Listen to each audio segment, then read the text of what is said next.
आशा के मोती चैनल में आपका स्वागत है। आपने नहीं पढ़ी होगी ग्रहण की यह पौराणिक कथा।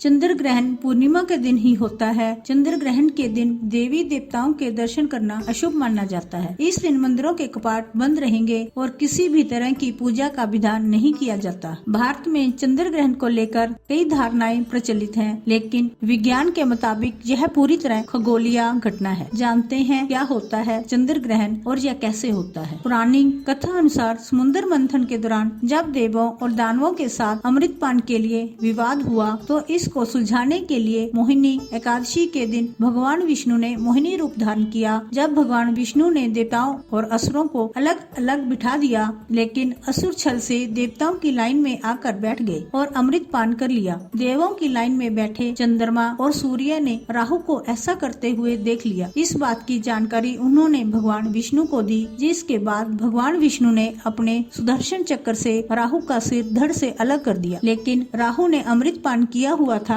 जिसके कारण उसकी मृत्यु नहीं हुई और उसके सिर वाला भाग राहु और धड़ वाला भाग केतु के नाम से जाना गया। इसी कारण राहु और केतु सूर्य और चंद्रमा को अपना शत्रु मानते हैं और पूर्णिमा के दिन चंद्रमा को ग्रस लेते हैं, इसलिए चंद्र ग्रहण होता है। खगोल विज्ञान के अनुसार जब पृथ्वी चंद्रमा और सूर्य के बीच में आती है तो चंद्र ग्रहण होता है। जब सूर्य व चंद्रमा के बीच में पृथ्वी इस प्रकार से आ जाए जिससे चंद्रमा का पूरा या आंशिक भाग ढक जाए और सूर्य की किरणें चंद्रमा तक न पहुँचे, ऐसी स्थिति में चंद्र ग्रहण होता है। स्कंद पुराण के अवंती खंड के अनुसार उज्जैन राहु और केतु की जन्म भूमि है। सूर्य और चंद्रमा को ग्रहण का दंश देने वाले ये दोनों छाया ग्रह उज्जैन में ही जन्मे थे। अवंती खंड की कथा के अनुसार समुद्र मंथन से निकले अमृत का वितरण महाकाल वन में हुआ था। भगवान विष्णु ने यहीं पर मोहिनी रूप धारण कर देवताओं को अमृत पान कराया था। इस दौरान एक राक्षस ने देवताओं का रूप धारण कर अमृत पान कर लिया था। जब भगवान विष्णु ने उसका सिर धड़ से अलग कर दिया, अमृत पान करने के कारण शरीर के दो भाग जीवित रहे, राहु और केतु के रूप में पहचाने गए। राहु और केतु को ज्योतिष में छाया ग्रह कहा जाता है। ये दोनों ग्रह एक ही राक्षस के शरीर से जन्मे हैं। राक्षस के सिर वाला भाग राहु कहलाता है, जबकि धड़ वाला भाग केतु। कुछ ज्योतिषी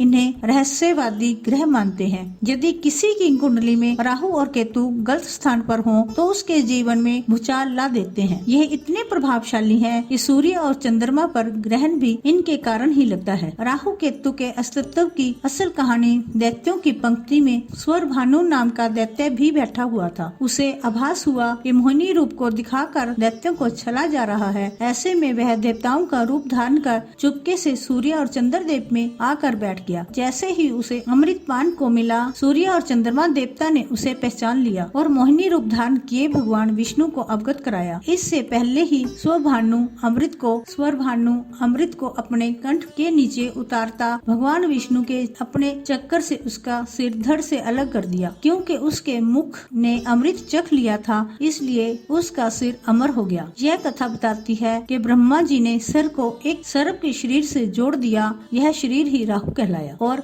उसके धड़ को सर्प के सर से जोड़ दिया तो केतु कहलाया। पौराणिक कथाओं के अनुसार सूर्य और चंद्रमा देवता द्वारा स्वर भानु की पोल खोले जाने के कारण राहु इन दोनों देवों का बैरी हो गए।